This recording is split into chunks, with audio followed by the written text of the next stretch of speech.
নমস্কার, আমি রাখি আমার নতুন আরও একটি ব্লগে আপনাদের সবাইকে স্বাগত জানিয়ে আজকের ব্লগটি শুরু করলাম। কেমন আছেন আপনারা সবাই? আশা করছি ভালো আছেন, আর আমরাও ভালো রয়েছি। এখন বাজে সন্ধ্যে 7টা, আপনাদেরকে সাথে নিয়েই ব্লগটা শুরু করলাম। প্রতি বছর আমাদের ঝাড়গ্রামে এই মেলাটা বসে। প্রত্যেক বছরই জানুয়ারি মাসের 23 তারিখ থেকে মেলাটা শুরু হয়ে যায়। তো আজকে আমরা চলে এসেছি, আমি, আমার হাজব্যান্ড আর বিবেক, আমরা মেলা দেখতে। তো ভাবলাম আমরা যখন মেলাটা দেখছি তো আপনাদেরকেও একবার ঘুরে দেখাই আমাদের এই দিকটাতে কেমন মেলা হয়। এসেই প্রথমে একটা আচারের দোকানে ঢুকেছিলাম, সেখান থেকে বেশ কিছু আচার কিনেছি। আর এদিকে এরপর চলে এসেছি একটা ফুলের দোকানে ঢুকেছিলাম, আর এই দিকটাতে বিবেক একটা খেলনা দোকানে ঢুকেছে। এখানে রয়েছে খানিক কটা মূর্তি, এগুলো সব ঠাকুরের মূর্তি। আর এইদিকে কিছু পাথরের বাসন রয়েছে, বাটি, থালা, তারপরে এই ধরনের জিনিসগুলো। ছোটোবেলায় আমি আমার বাবার সঙ্গে মেলা দেখতে আসতাম, আর আমি, আমার ভাই আর আমার বাবা তিনজনে মিলে সাইকেলে করে আমার বাবা আমাদেরকে মেলা দেখাতে নিয়ে আসতেন। তো আজ তো বাবা বেঁচে নেই, তবে মেলায় এলেই কিন্তু বাবার কথা ভীষণভাবেই মনে পড়ে। আমার বাপের বাড়ি থেকে অনেকটা দূরেই মেলাটা আর কি বসে, তো ওখান থেকে পায়ে হেঁটে আসাটা অনেকটা দূর হয়ে যেত। তো সেই কারণেই বাবার সাথে সাইকেলে আসতাম। তখন তো অত অটো বা টোটো এই সমস্ত চলগুলো ছিল না, বা গাড়ি ফাড়িও মানুষের কাছে অত তখন থাকতো না। আর এখন স্কুটি নিয়ে যখন যেখানে সেখানে চলে যাচ্ছি, বা টোটো পাওয়া যায় সঙ্গে সঙ্গে, এগুলো তো তখন এত সুযোগ সুবিধা ছিল না। পায়ে হেঁটে আসতে গেলে অনেকটা সময় লাগতো। তো সেই কারণেই বাবা সাইকেলে করে আমাদের দু ভাই বোনকে মেলা দেখাতে নিয়ে আসতো। ওই যে একটা সময় কেটেছে বাবার সঙ্গে মেলা দেখার, তখন কিন্তু বেশ আনন্দ লাগতো মেলায় এলে। এখন কিন্তু সেই মজা আনন্দ কিছুটাই কোনোটাই পাওয়া যায় না।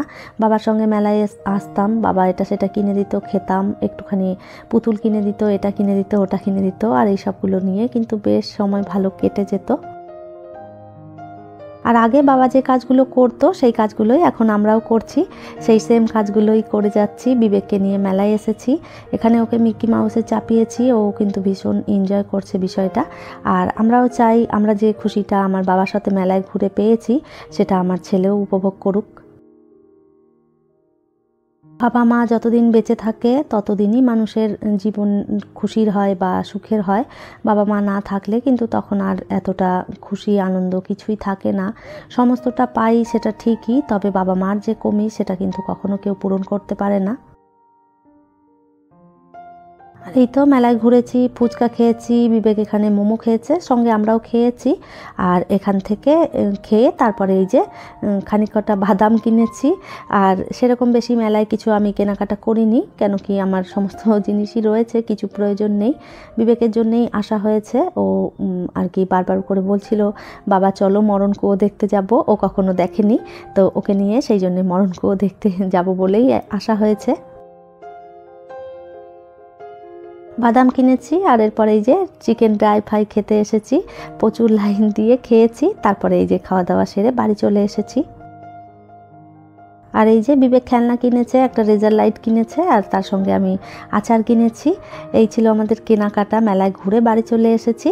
তো কেমন লেগেছে ভিডিওটা আপনারা কমেন্ট করে অবশ্যই জানাবেন। যদি ভালো লেগে যায় একটি লাইক করতে ভুলবেন না।